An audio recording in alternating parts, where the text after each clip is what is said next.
Buenas tardes amigos, familiares. Vamos a hablar de historia de la biología, ¿ya?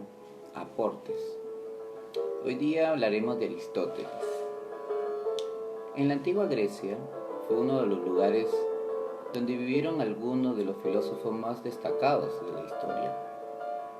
Uno de ellos sin duda fue Aristóteles, pensador. Él nació en Estagira, la ciudad griega antigua, cerca al actual monte Athos. Permaneció al reino de Macedonia, que pertenecía al reino de Macedonia en la actual Griega, ¿sí o no? Nace en el año 348 a.C. y murió en el 322. Su padre era médico del rey Amintas III de Macedonia, Nicómaco, hecho que generó un estrecho lazo entre Aristóteles y la corte real. No solo por su padre, que fue un médico, sino para sus antepasados, viniendo de una familia con numerosas dinastías médicas en su haber, hecho que explica el gran interés de Aristóteles sobre la biología. Hacia el año 367 o en el 366 se dirige a la ciudad de Atenas con el fin de realizar sus estudios y donde se convierte en uno de los discípulos más brillantes de Platón dentro de esa academia. Luego de la muerte de Platón, cuando Aristóteles contaba con aproximadamente 38 años, ejerció como maestro de Alejandro Magno, y en el año 335, acuérdense que estamos hablando antes de Cristo, ¿ya? Aristóteles funda su propia escuela en Atenas. Él la denominó Liceo, por encontrarse situado dentro de un recinto dedicado a los dioses, al dios Apolo en especial, ¿no? Sus clases abarcaron amplios temas y la mayoría de ellos solían ser dictadas en los jardines, al aire libre, que rodeaban el establecimiento. Es por eso que sus estudiantes fueron llamados itinerantes, peripatéticos en esa época.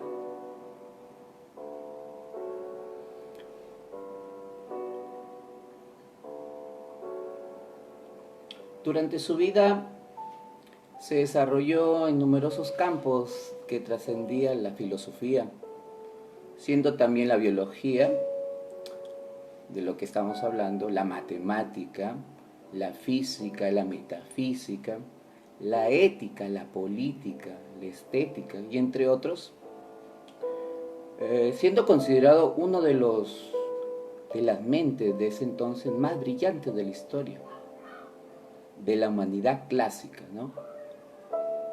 Sus influencias pasaron tanto sobre el resto de la humanidad que se consideraba que Aristóteles, junto a Platón, crearon el cuerpo inicial de las creencias, del pensamiento occidental del hombre corriente, lo que hoy se llama como sentido común.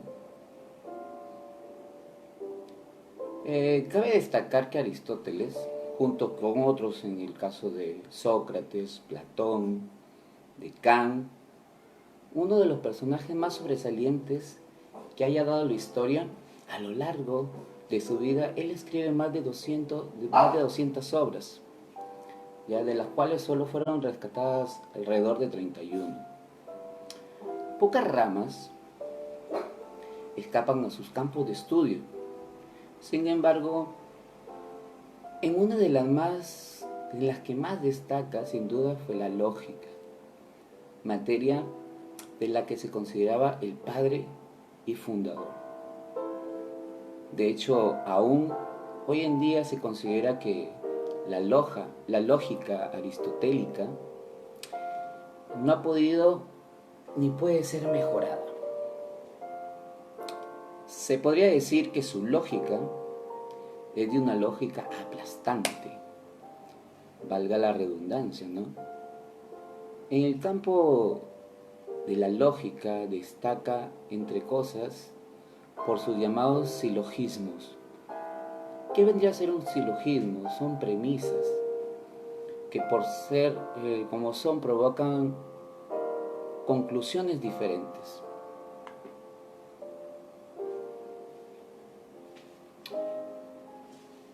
Aristóteles, él distinguía en su lógica entre sujetos individuales y sujetos universales. Como por ejemplo decía, todos los hombres son mortales, ¿no? En la lógica de Aristóteles, tanto a la hora de hacer tantos silogismos afirmativos como negaciones, los sujetos individuales solo pueden ser objeto de la frase, indicaba, ¿no? Mientras que los universales pueden ser sujeto y predicado. Otra de las ramas que a Aristóteles resultó más destacado fue en la ética. A él se le atribuyen 3 obras básicas en lo que habla la ética: la virtud,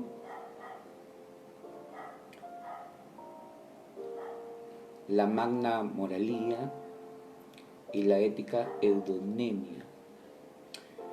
Según afirmaba Aristóteles en sus libros de ética, el ser humano siempre tiende a hacer el bien, se hacía el bien, al menos su propio bien, ¿no?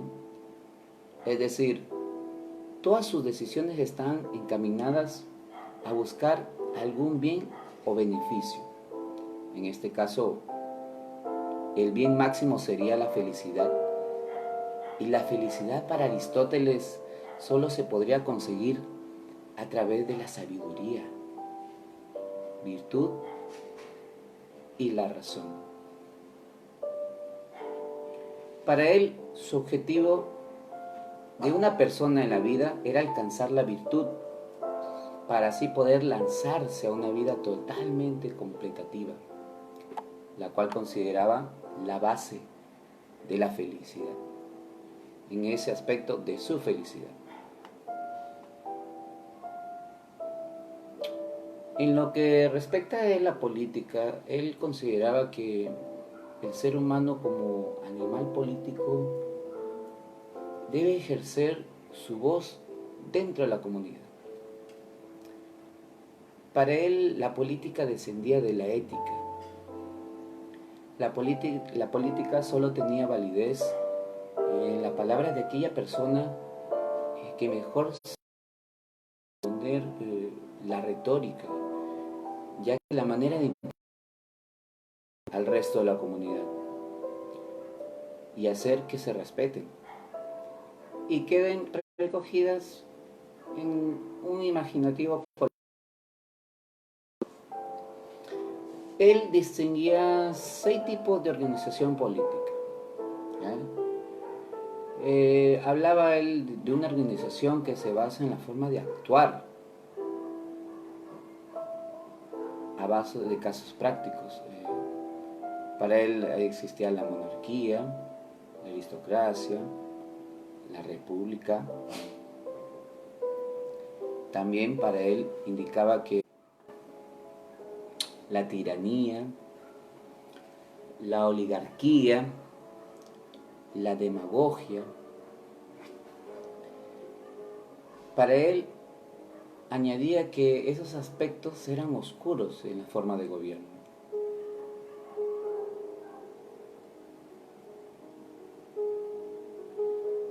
Aristóteles no solo era discípulo de Platón, otro de los más grandes filósofos de toda la historia también fue su maestro. ¿Saben de quién es? Alejandro Magno. En el reino de la Macedonia. También a Aristóteles hay que atribuirle la creación de la academia llamada Liceo, ¿no? Que fue la última etapa de su vida cuando fundó este mismo en Atenas, donde él continuó impartiendo clases a todos sus discípulos hasta apenas un mes antes de su muerte. Era difícil hacerse una idea de la importancia que ha tenido a lo largo de los siglos las teorías y pensamientos de Aristóteles. Algunas de sus ideas han sido vigentes hasta la actualidad, sencillamente porque son importantes de refutar, ¿no?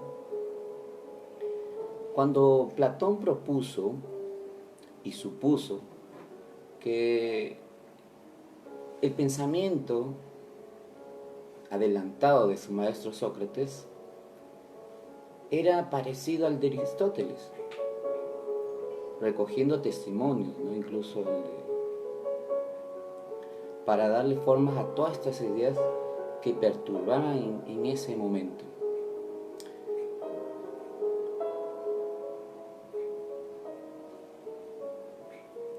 Pero por un lado, Platón se apoya en la idea de que existen dos mundos, que unos son sensibles y otros son inteligibles, que solo a través de la razón se puede llegar al mundo inteligible y hacer feliz, ¿no? Por su parte, Aristóteles, él considera que solo había un mundo, el sensible.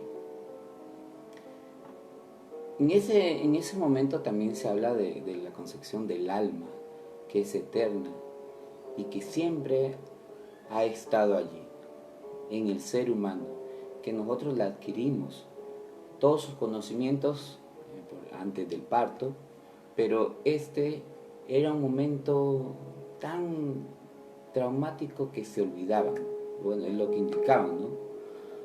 Por lo que se pasa el resto de su vida intentando.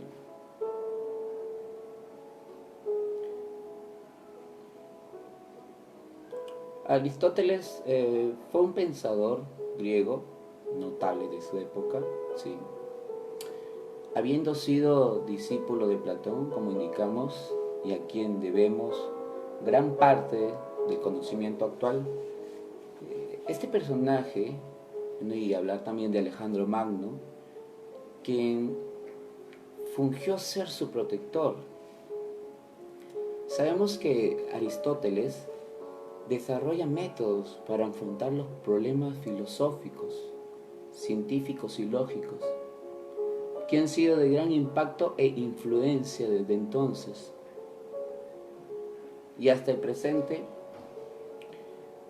al pie llamado al pensamiento aristotélico.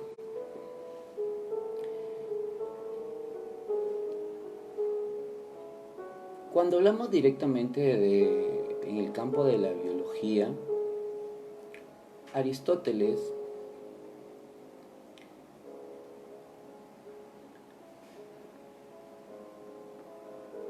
él lo que logra es clasificar a las especies. Él se le considera el primer clasificador de las especies, ¿no?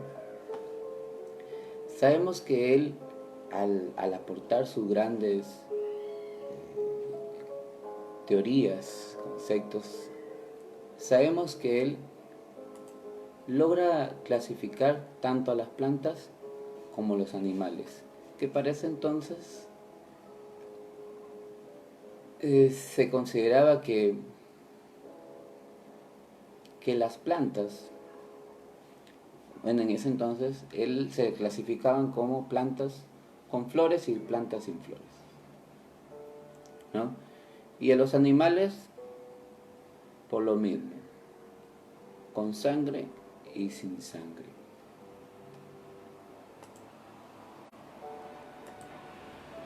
Él, al ser el gran clasificador de las especies, hablar de la biología antigua, sabemos que también él formula lo que era la teoría de la generación espontánea. Él indicaba que las especies se creaban con ayuda directamente de los dioses, ¿no? Hablamos de la griega antigua. También se le atribuye el principio de no contradicción. Para Aristóteles, a diferencia de su maestro, que solo había un único mundo en donde cada ser estaba compuesto de materia, siendo así su esencia. Para él, el ser humano, que era un animal político racional, constituido de materia, como hemos indicado, y alma,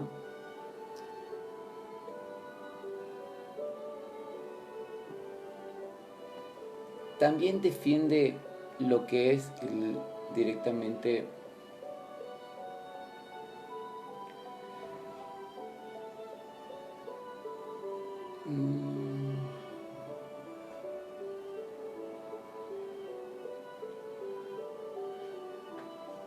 él defiende varias teorías, ¿no? Pero antes que él muriera,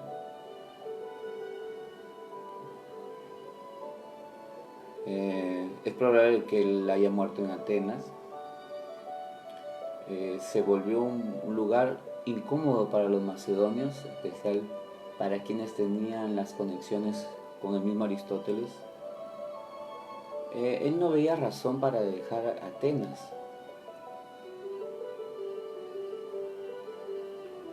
Nos indican que él muere ahí extrañadamente a la edad de 61, 62 años, en el 322, por enfermedad de los órganos. A través de la historia, hallazgos, en mayo del 2016, si no me equivoco, en excavaciones directamente en esta gira, se dio a conocer algunas conclusiones y que ahora han reestudiado a la luz dos manuscritos que hacen alusión al traslado posterior de las cenizas de mismo Aristóteles. Entonces, se sabe que Aristóteles fue incinerado. ¿Ya? Bueno, espero que esta parte, historia de la biología, mayormente porque es mi rama de estudio, haya sido algo, un alcance para ustedes. ¿Ya? Mañana seguiremos publicando más historias, en el caso de biología, ¿no? más aportadores. Bueno, gracias por visitar, por mirar, por saludar. Gracias a todos mis amigos, mi familia. Nos vemos mañana.